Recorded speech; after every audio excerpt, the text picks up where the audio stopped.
Hello everybody, this is the Drunkduck Quackcast. I'm Ozen Ocean, with me as Tantz, Baines and the Doodler. Hello. Hello, hello. Doodler, hello. Hello. I'm here, I exist. That's all of us. So we're on the Quackcast, and yes, our format dictates the theme song.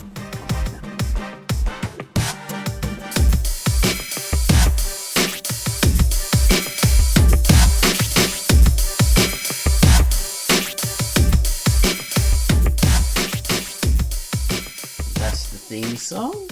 Now we've got to introduce what we're talking about today. The subject today is lighting, and we have the Doodler on to talk about how to do lighting, which is excellent. And the Doodler is, of course, the comic artist behind the famous Second Crimean War, which has been going on the Duck for quite a while.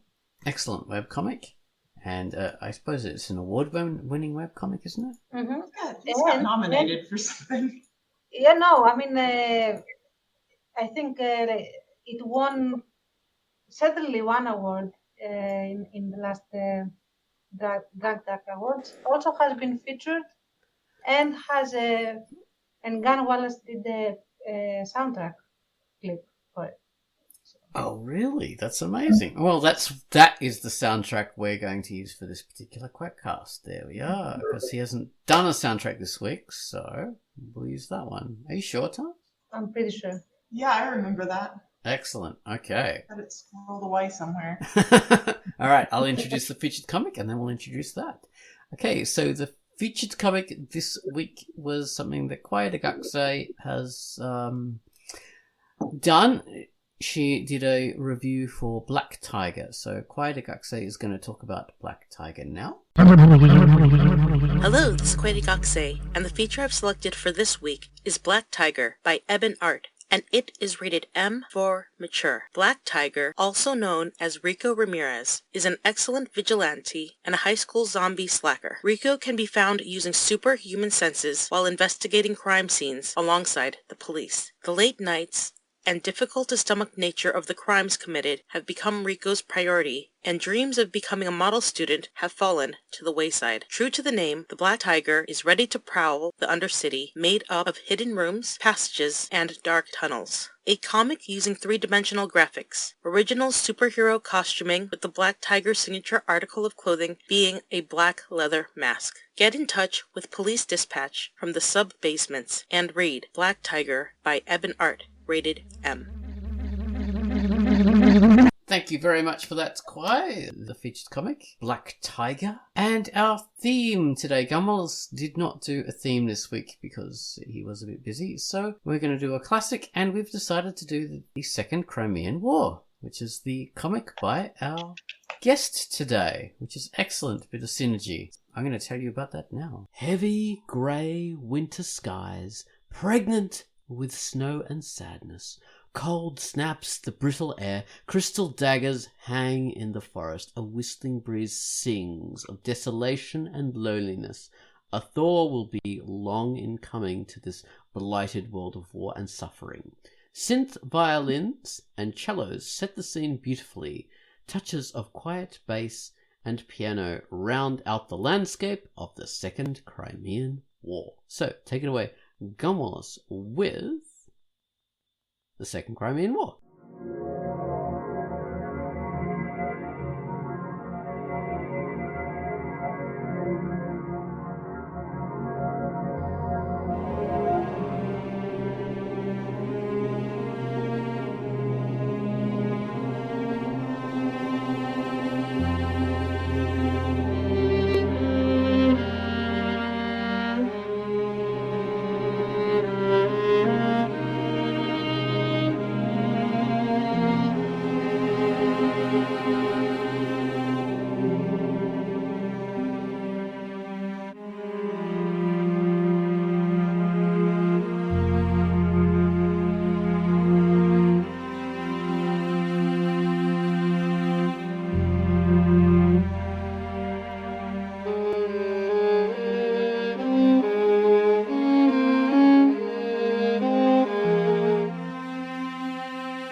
And that was the Second Crimean War, Gummels' theme to it. I hope you enjoyed that.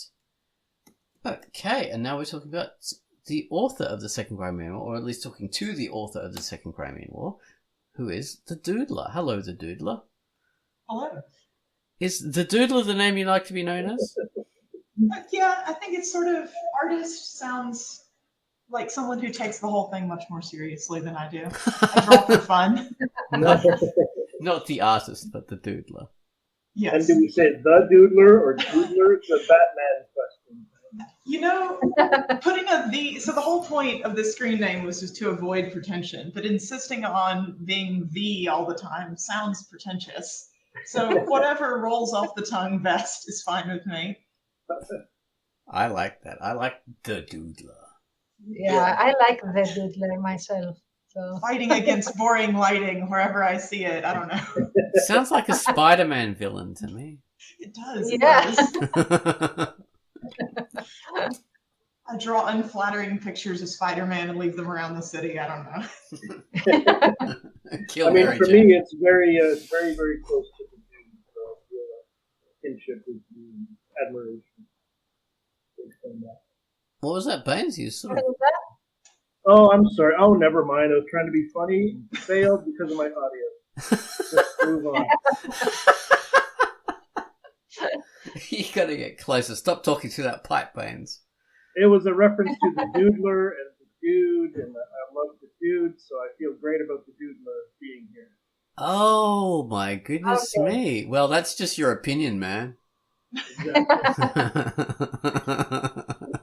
The Doodler abides. Oh, I like that. I like that. Put that on my coat of arms if I had one.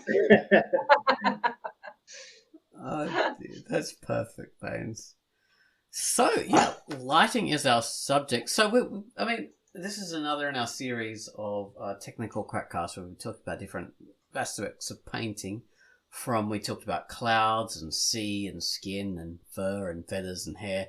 And now we're moving on to lighting. And lighting is probably the main form of image making, really. I mean, as artists, what we're going to do is we do line art, really, for comics. And then we add color and lighting afterwards. But in reality, lighting creates all imagery. Without lighting, there's nothing. So it's a little bit more fundamental, isn't it, when you think about it? yeah, pretty much. Although we do sort of approach it from a different, like we said, we approach it backwards. We do an image and then we deal with lighting.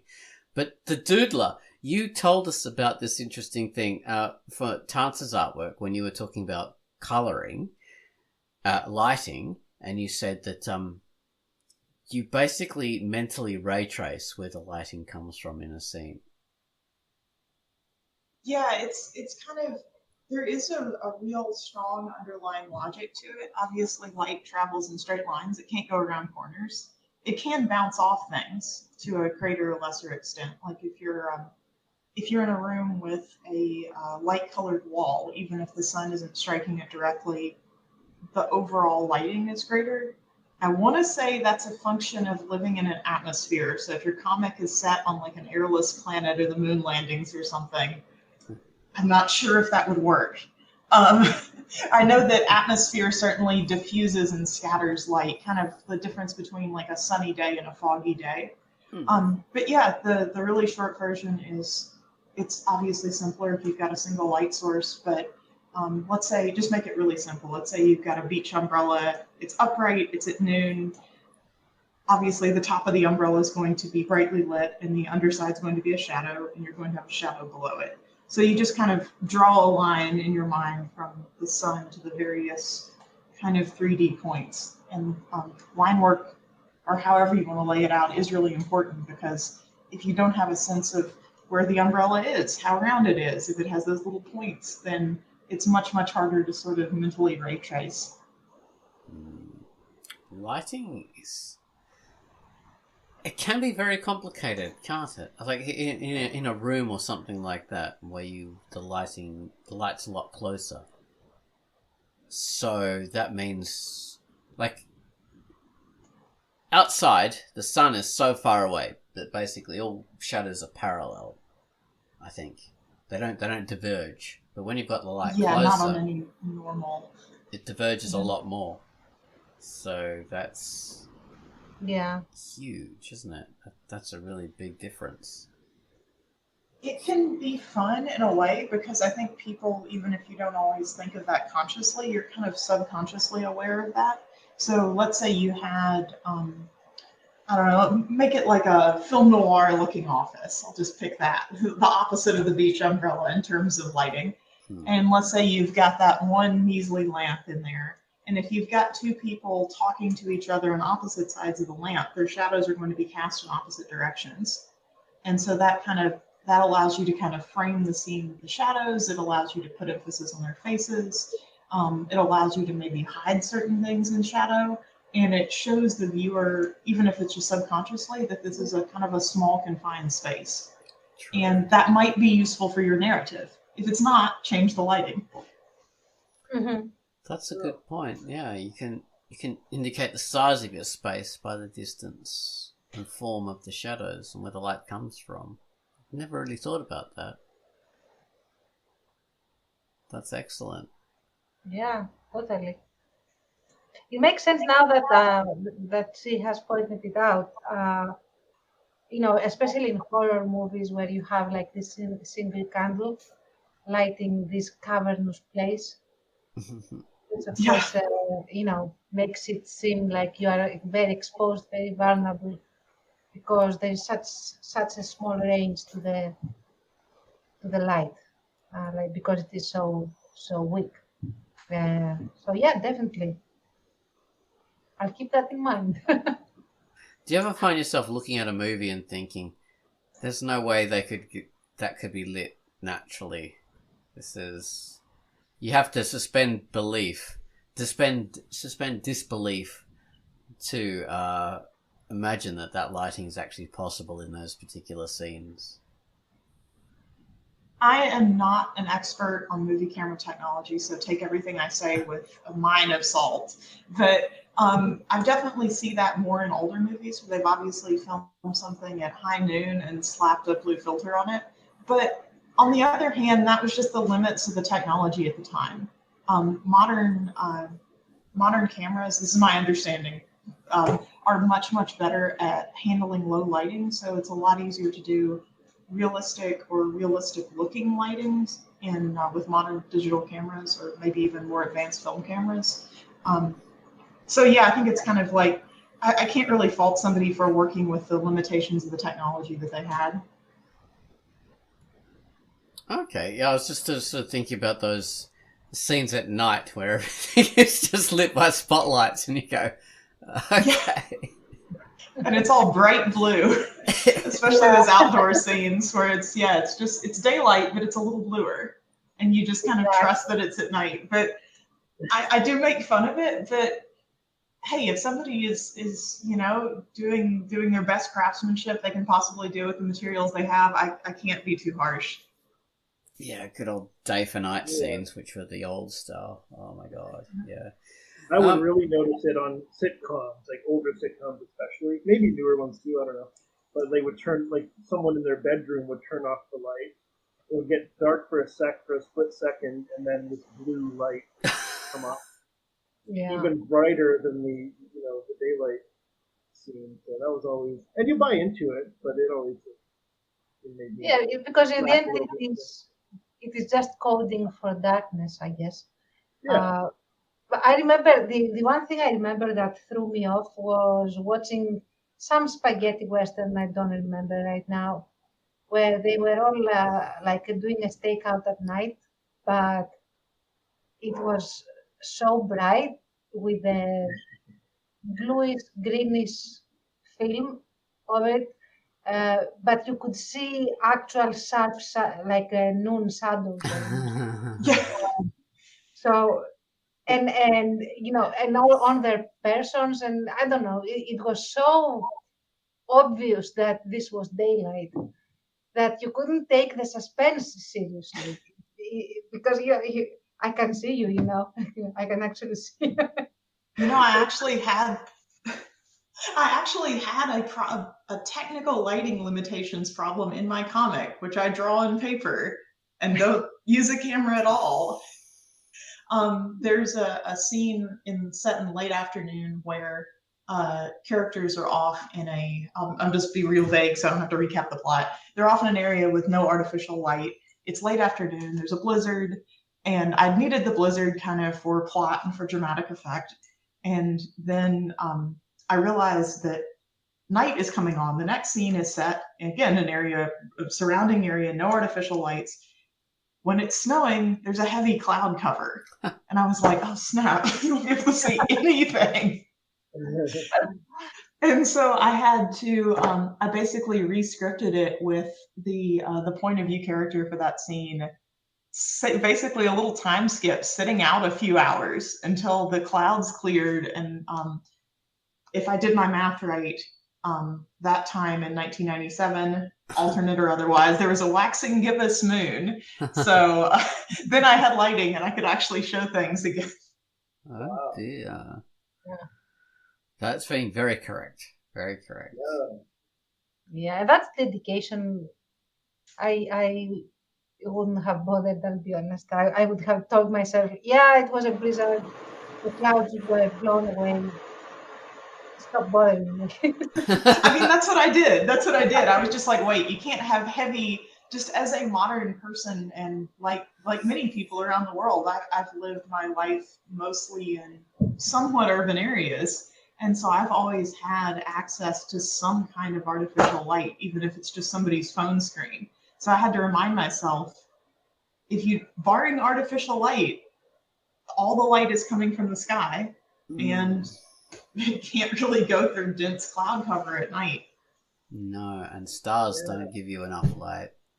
Not through thick, blizzard storm clouds, no. Even with no clouds, the starlight doesn't light up the earth very much. No, not really. And it has to be like if you're going to have no moonlight, you're going to need like a summer sky with a very specific atmosphere to get starlight to be strong enough to do like black and white sight, eyesight. So, yeah. From my memories, it has to be summer, at least for Greece, it has to be summer for the starlight. Memories of like really seeing starlight for the first time when I was doing a ride with my family, a horse ride in the bush in Australia, and we were in a place that was in the country and there was no artificial lighting whatsoever, and this person leading the ride was he splashed us all with the glow in the dark stuff so we could see each other and we could see the horses and everything like that, and he splashed the trees so we wouldn't run into anything, and that was the only way we could see, and the only thing the stars lit up was the silhouette of the trees. There was nothing else. The stars, just you could see the tops of the trees against the sky, and that was all. And the only way we could see was with the glow in the dark stuff on our bodies. That was the only way. So yeah, it was. And now that is an interesting light effect. Everybody were having glow in the dark stuff and glow in the dark stuff on horses. It's kind of a beautiful image, honestly. It was very creepy though. Very creepy. But yeah, so yeah, doing lighting effects in that kind of world, yeah, if you want to be correct, you've got to have everything happening during the moonlight, don't you? I was very lucky that my timeline math. Well, this is one of the problems with setting something in a specific date on a specific year. I was very lucky that my timeline math worked out. But I will say that when you've got a true full moon and it's overhead, you can read by it if you've got decent vision. So it gives a fair amount of light. Yeah, for sure. Yeah, now one thing I want to sort of think. Okay, so at the night when things are lit by moonlights, the disadvantage of that kind of thing is there's no color.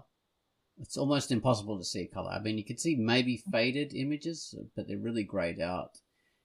because our eyes don't really work with color at night, but they work with light and darkness. The other thing is you can't see as far at night with that kind of lighting, can you? I think it drops off, the viewing distance. So you wouldn't see... Oh, go on, Tantz. It depends on the terrain a lot. I remember when I was a kid, and we would go on long walks under the moonlight in the Cyclades in Tinos, where we would go very regularly for summer vacations. And so it was gorgeous, and you could see pretty much everything if you were on the street where there were a lot of whitewashed walls for the light to bounce off of. And if you were at the seaside where the light bounced off the surface of the sea. But if you were anywhere else, it was a lot more limited. And you could see, like, if you had like a couple of white stones and pebbles and stuff, those things would really stand out. And everything else would be a very muddy sort of range of gray. Let's put it that way. So it really depends on where you are and how far you can see. Okay. What about the other thing is, okay, so shadows from the moon. So we talked about the sun, the fact that any shadows from the sun are pretty well parallel because the sun's so far away, so it doesn't have that amount of divergence. So light from the moon is technically light from the sun because it's reflected from the sun, but it's not coming directly from the sun, it's coming from the moon. So it's way, way, way closer. So would there be divergence in those shadows? I don't think it would be detectable without measurements, without instrumentation. I'm open to any corrections from any physicists in the audience, but I think at that sort of distance, I don't think it would be enough to. Yeah, I think the only time I've ever seen any kind of diverging shadows from any kind of celestial object is occasionally when the sun's setting and you'll get rays of light or projected shadows around big cloud towers. Those will, from my vantage point on Earth, sometimes diverge slightly, even from the sun. So I guess it's just the scale. But yeah, I think if you've got two people, let's say, standing in a courtyard or something under a full moon or whatever, I don't think that there's going to be enough divergence from the shadows on the level of precision that I'm working with, just making a picture. I don't think it's going to be enough to really be noticeable, but if anyone knows different, tell me. I'll incorporate that into the next night scene. True. The only divergence we have is perceptual through perspective. So it looks like it's diverging because... Or converging, I suppose. Perspective. Depends on your perspective. What perspective looks like. Oh dear. It's very technical. So what kind of lighting is there in the Second Crimean War most of the time? Like, there's torchlight, sunlight, like vehicle lights. I had a dialect problem. I was like, no, it's mostly electric lighting. No, that's on me. So yes. So it varies a lot. There's obviously a lot of just daylight. There's a lot of people just out in sunny or cloudy conditions. And this very short rule of thumb is that humidity, whether it's thick clouds or fog or just a slightly more humid day, all of that kind of scatters light. It's like if you've ever gone swimming in a silty river, everything just sort of bounces around as opposed to really clear water. Basically, the light hits the suspended water and bounces around. But the bottom line is shadows are hazier when the light is diffuse. So if you've got a cloudy day, the shadows don't have those really sharp, clear edges. So yes, my main lighting condition is just sunlight. Obviously, I've got a big scene with a lot of moonlight, and I've also got a bunch of interior overhead lit scenes, and just kind of picture just a normal house or office, that kind of thing. And then also I do have a scene that has a bunch of, I'm going to say flashlights in my style here, a bunch of flashlights in a dark enclosed area. So you have multiple light sources in the flashlights, you have bounce light off the walls. In that case, it sort of gave it sort of a chaotic kind of dangerous vibe because you're in this environment where you can't really see and there's multiple moving light sources. So I happen to be a weirdo who really enjoys drawing complex lighting situations, but it was also useful for the mood, for the story.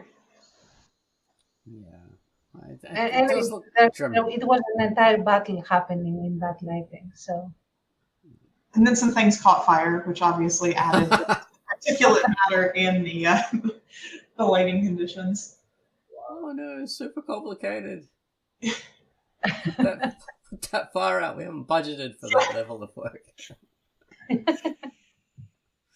That does make it very complicated. Yeah, like say if you've got like a battle scene or something, and then you have muzzle flash from guns and stuff.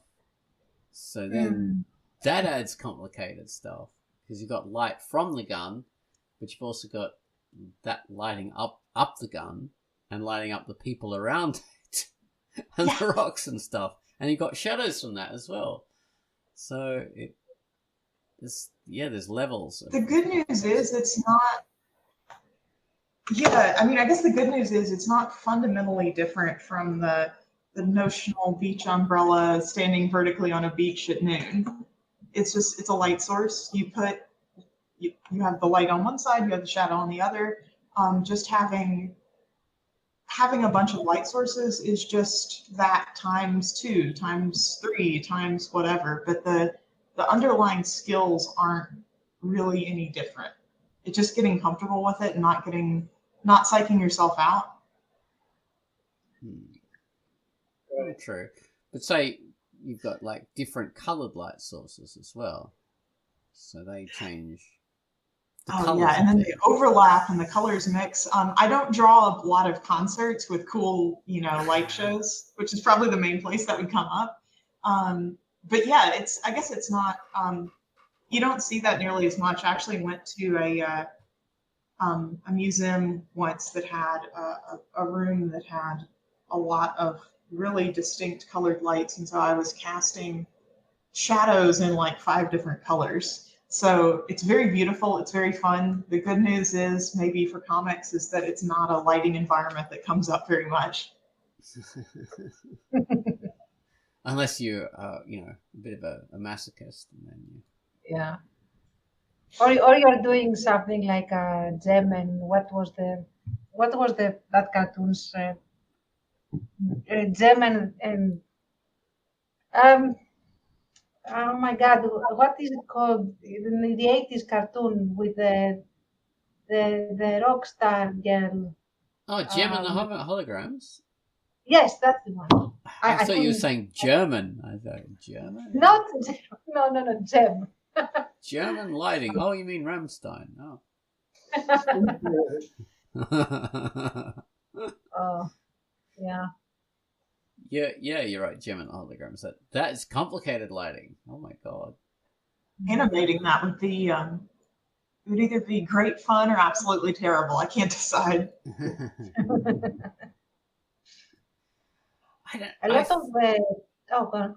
I was going to say I have, because in my comic Pinky TA, a lot of it happens in military vehicles where you've got artificial lighting, but colored lighting. Either you've got lighting from outside coming in through windows, or if it's armored, then you've got lighting a bit through like viewports, but then you've got, the artificial lighting that they use, and often it's things like red light or green light, depending on, not green, I suppose it'd be blue or whatever, depending on the kind of lighting that they use for their internal lighting. So that can add interesting effects. I like playing with that. Yeah.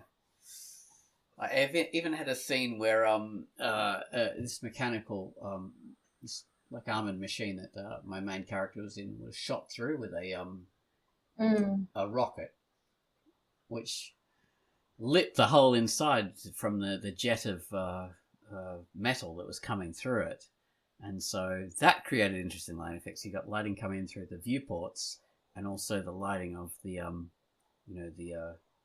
pyro, whatever it is, the molten metal coming in through the rocket, through the armor, through the steel armor. So that gives interesting lighting effects. So yeah, it's fun to play with. I love doing that kind of thing. Yeah.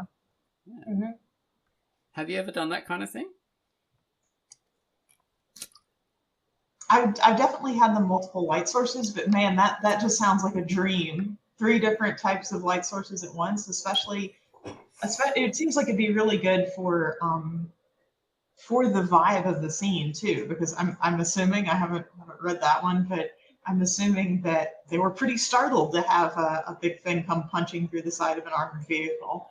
So you can do that really, really harsh lighting, with those, if you stylized a little bit with the shading lines pointing toward the light source, so it really looks like an intense flash. So it kind of mirrors the emotional state of somebody, I'd imagine, who just had something shot through the side of a tank or something. Exactly. Yeah. It also almost cut off the character's legs. So there was that as well. So you had a bit of an emotional reaction to. Yeah. And everyone else with.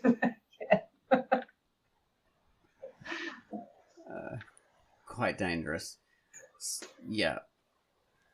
So yeah, I mean, like we're talking about, like not just technical aspects of lighting, but emotional aspects. So, yeah, that does factor into it. So you mentioned that the Doodler, you mentioned that you use the colors for the emotional kind of stuff as well. Yeah, absolutely. Obviously, some of it's going to depend. Like if somebody has a specific association with color, I'm making this up. I'm going to be embarrassed if it turns out it's a real thing. Let's say you come from a place where, I don't know, purple is like a scary, sinister color. I don't know, it's like associated with criminals or something like that. Then obviously that's going to play into it. But you can also use that. You can also kind of set it up. Like if you use a color that's almost like a theme song for a certain character or a certain mood, let's say all the good guys in your comic wear green. Then if you have like a scene in a forest where you have like diffuse light coming through the trees and everything sort of lit in green, then you kind of set up that association between a certain mood and a certain color. And there's probably some that are maybe a little more common, less like a specific personal association. Like I would imagine if you lit a scene with kind of like maybe dark shadows but kind of soft edges and had like an orange or yellowy light, you could use that to indicate like safety or comfort. Kind of looks like firelight, something like that. Okay. Definitely. Yeah. Work with not only people's general cultural associations, but also the ones you've set up within your own world, so they're story related. There's a word for that. Can't remember. Not the colors, but the fact that it's within the story. I don't know, but now there should be a word. Baines would know it. The association. No idea. What's that, Tantz? Are you talking about the associations you make? Symbolism? No. Stuff that's In the pertaining story? to a story. Yeah. I don't know. Yeah, me neither. I bet it's probably a term that we all know and nobody is thinking right now. No, only wankers know it, so we're all good. We're not wankers. Oh, thank you. So I thought I was. Pains, you've redeemed yourself. You passed the test.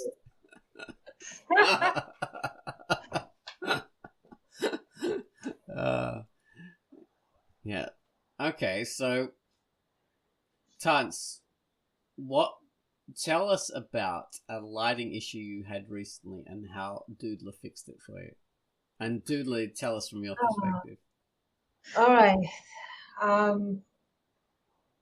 There's so many to pick from. Make it a recent Um, one. yeah. You keep setting yourself up with these really difficult lighting conditions. Let's have it in a cave with flowers that glow and a fire and a hole in the roof. And it looks great, but my goodness, you really went in the deep end. That's like I'm a glutton for punishment, clearly, because I'm doing everything I'm afraid of doing in this comic for some reason. Like, I don't know how to draw horses, and I don't know how to draw goats. So let's make an animal that is both a horse and a goat and a sheep. That sort of thing. That goes for lighting as well. The one I can immediately think of is there is this splash page in Verdun where Ethan is knocked out basically and poisoned by this gigantic centipede mom that had issues with what he did with her babies. And this flower witch comes in to basically pull the venom out and heal him. And it is something that he experiences almost like an out of body experience. So I have and completely disjointed from everything because he doesn't understand what is going on. So there is this splash page where he's lying. He has his profile. I really like drawing his profile is one of my comfort things. And she sort of is leaning overhead with her very extra long fingers that are purposefully longer than a human finger should be. And she's like sort of dropping magic over him, like almost sprinkling like a flowery magic over him. And her theme of color is white and pink, and pink colors, pinkish, purpley pinkish colors. And she makes these glowy flowers because her familiar is the ghost pipe flower, I think it's called. I always forget exactly how it is called. That is this very delicate flower that is very white, and these are growing all around him as he is lying on his back and glowing as he's being healed, because it is a sort of like a healing trance almost that she's doing for him. So yeah, I made this. I really like the line art. I was all for it. I had drawn all the flats and everything. I had shadowed, like did the shading. I did the shading as I usually do, which is basically slightly more intense office shading. My default.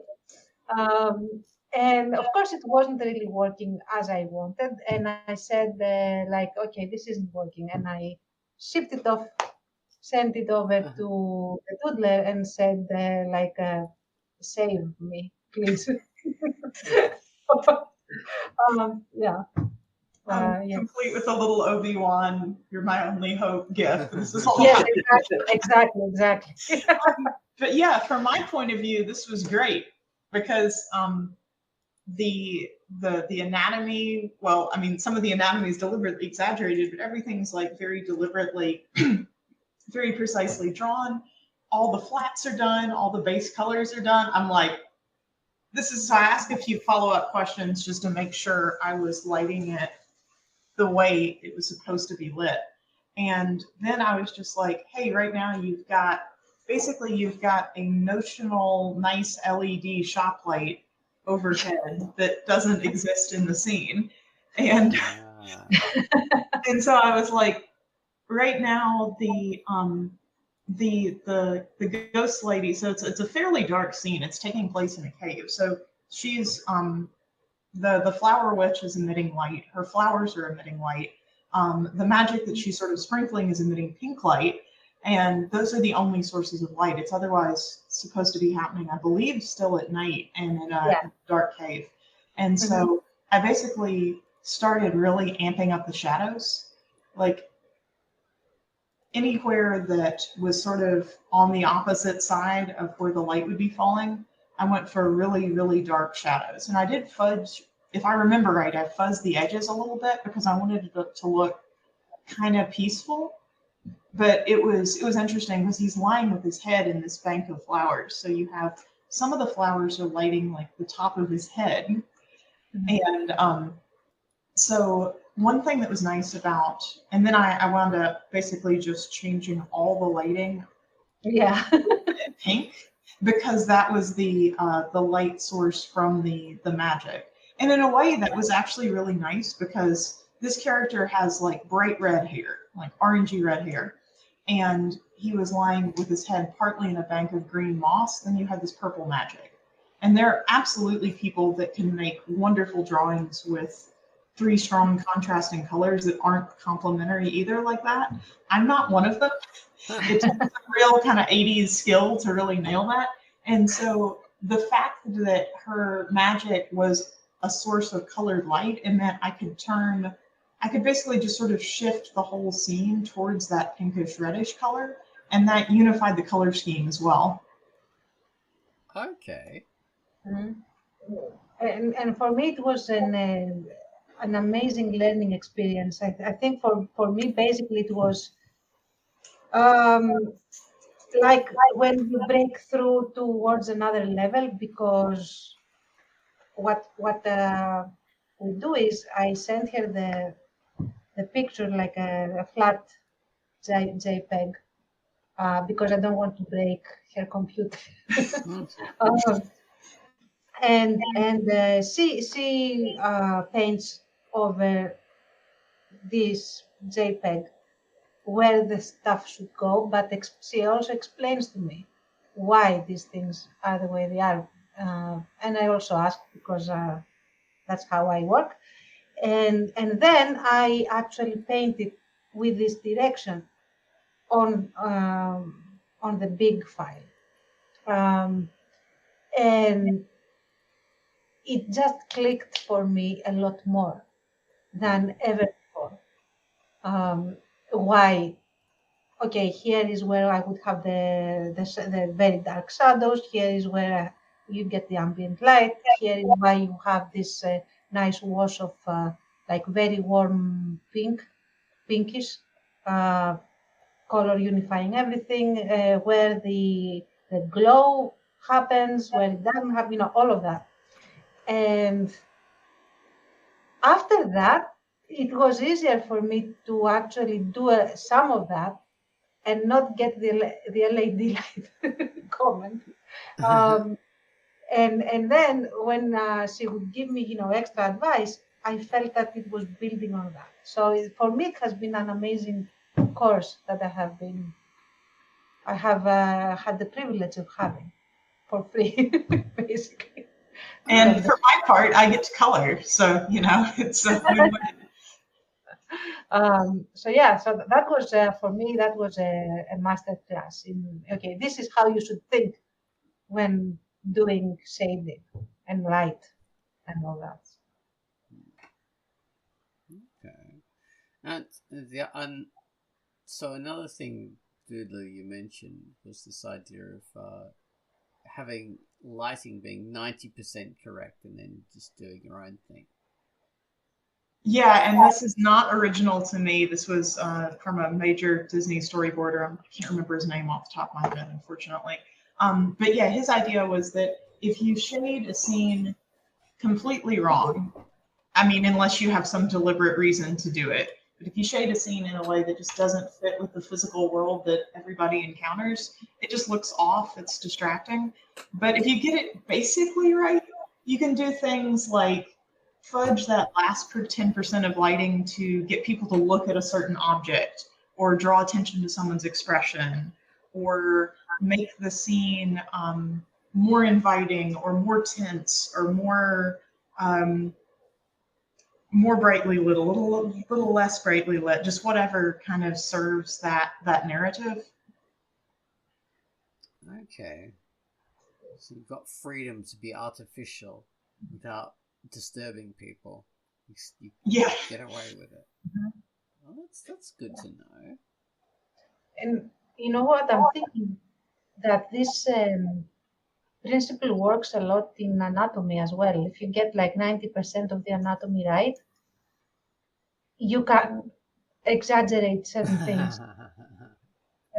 Or you can get away with mistakes if it's not deliberate. I have noticed. So, Really? yeah. Mhm. Well, I think You have to- 90% of my anatomy is wrong and 10% is correct. Oh, come on. Hey, I said yourself. You know your anatomy is correct. Come on. No. But yeah, that's an interesting fact. So we do have a little, I suppose, a smudge allowance, I suppose. I'm trying to think of a good term for it. Leeway. Yeah, a bit of leeway, a bit of slack we can play with. That's good. Yeah, I think I do use that myself just instinctively. It's like you kind of you think something works, and it's because you're sort of working with it that way. You've got all the colors, the lighting almost right, and then you can add that little bit of emphasis or whatever, and people won't get you. But you do sort of you have that realization yourself because you're doing it and you're thinking, oh, this looks wrong to me. So then you scale it back, and then you do it again until it doesn't look wrong anymore. So you have an inbuilt kind of like filter of that to try and get that right within it, without actually knowing what you're doing. Mm-hmm. Just because the same kind of levels of aversion or like something appearing wrong also work on you when you're doing it. So that's useful. Sure. So, very good. What is the hardest lighting that you've ever done? Not the hardest lighting as in hard lights, but the hardest lighting situation.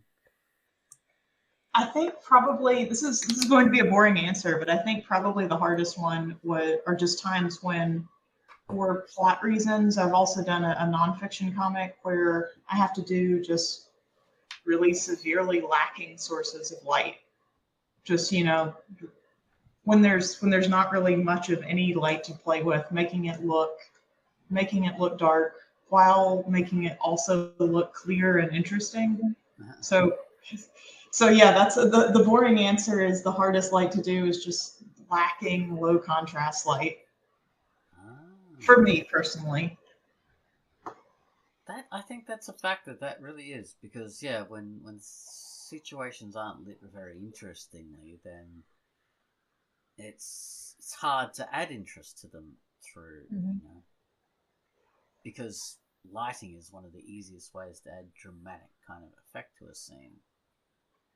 Adding darkness and shadows, because if you're going to do it any other way, you're going to add like drama to a scene any other way. You have to draw it in, which is really hard. Mm-hmm. And then also just clarity, because that's how people visually perceive the world, is through contrast between. I mean, it's purely. I'm sitting by a window and I'm looking at a tree branch right now, and the tree branch is brilliantly lit, and the tree trunk is in really deep shadow, and so it's almost silhouetted against it. But if I was in lighting conditions where it was really dark, or I just wouldn't be able to see it very well. If for some reason that tree branch was a plot point, then I would have to figure out another way to make the viewer go, oh, look, a plot point. Yeah, make it stand out.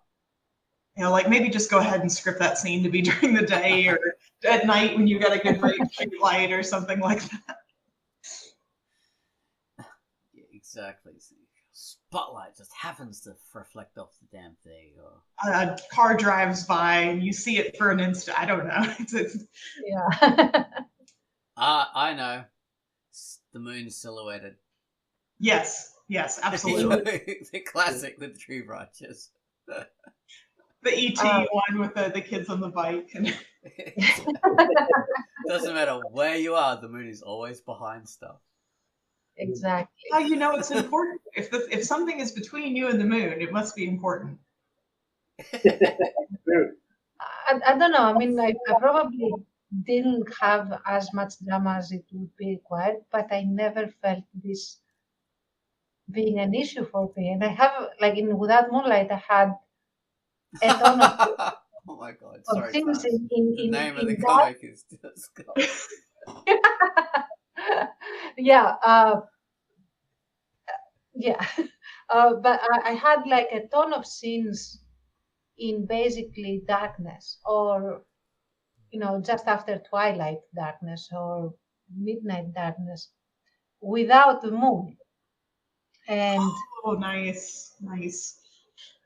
yeah, I remember like one of the first ones I did was when Basil goes to free Potis from where he's being kept, and he basically is a one-man army type of guy who very quietly leaps into the yard of the house where Fotis is being kept, and quietly murders everybody to get inside.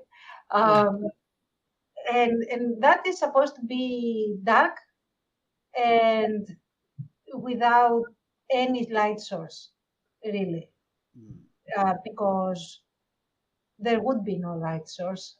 It was all blacked out, and there were nothing lit the streets because bombers and all of that.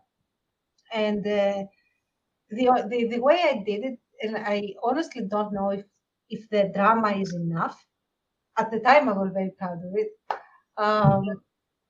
It was that I made everything a very neutral gray, and then I went ahead and I just shaded darker shades of every color that existed in the scene. Okay. If that makes sense. And I actually really like that effect for that scene. I think it was really effective because in a sense, Without Moonlight as a story is in one sense very dramatic. Like the things that are happening are very dramatic, but it's being told in a very kind of like bluntly straightforward style. It's less like melodramatic. And more like, hey, this is some really serious stuff happening, but you're being told it in a very like plain, almost straightforward way. And so I think the fact that a lot of the stuff in Without Moonlight happens in broad daylight or in that kind of twilight, sort of hazy, just after dark, all the lights are covered up, like conditions, is in a way makes the story more impactful than more kind of straightforward dramatic lighting conditions. Yeah, it's always subjective a little. Well, thank you. That makes me feel very, very happy. As everyone can see right now, I'm grinning a lot. But this is where I got my LED lighting baseline from, because everything is basically shaded. I mean, with certain exceptions, everything is lit more or less in that very bland, I would say, bland way. No real drama there for anyone. So, yeah, with certain scenes being the exception, as always. Yeah. So. Right. So should we, if you want to, do you want to tell us about the Second Crimean War, about the comic and what it's all about? I mean, the very short version is back years ago, to be clear, back before 2014. This was purely a thought experiment, not in any way some kind of commentary. I was reading a book by a Ukrainian-Canadian historian. I'm probably going to butcher his name, and I apologize, because he also had Polish family, Ora Subtly, and it's just called Ukraine: A History. And in the current edition at the time, he had a section at the end basically saying that it was kind of amazing that there wasn't any kind of significant social breakdown or violence in the mid 90s in post-Soviet Ukraine. And so I was like, hey, that's a really interesting idea for an alternate history story. And so it just kind of took off from there. The main characters are kind of meant to show different, hopefully not in like a preachy or trying to like my opinions way, but just to show different walks of life and experience. One of the characters is a very high class guy who's a former member of the Communist Party. He's a colonel in the army. He's really kind of at the height of his career. And the other character is a 19-year-old unemployed tractor mechanic from out in the boonies. And so they kind of have different takes on the situation, different takes on each other, and kind of goes from there.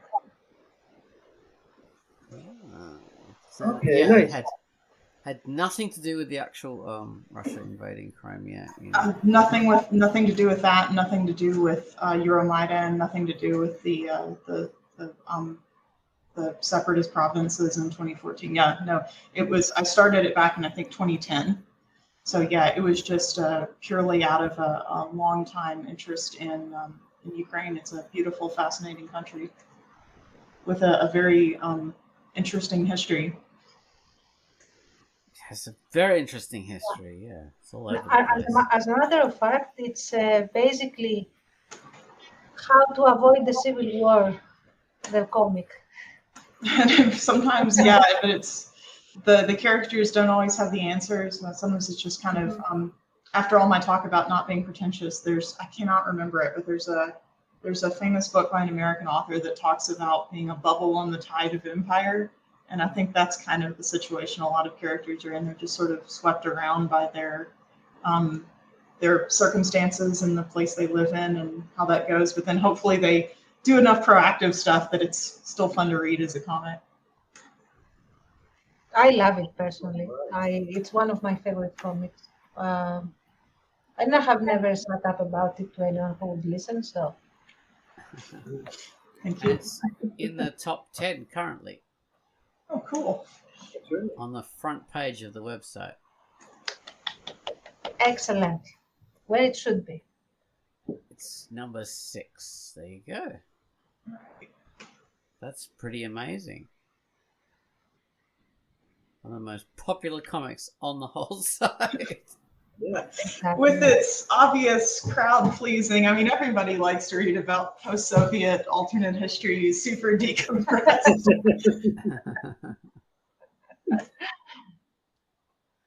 It's a fantastic piece of work. You've got great character art and all that kind of thing. Like the artwork is always very, very striking.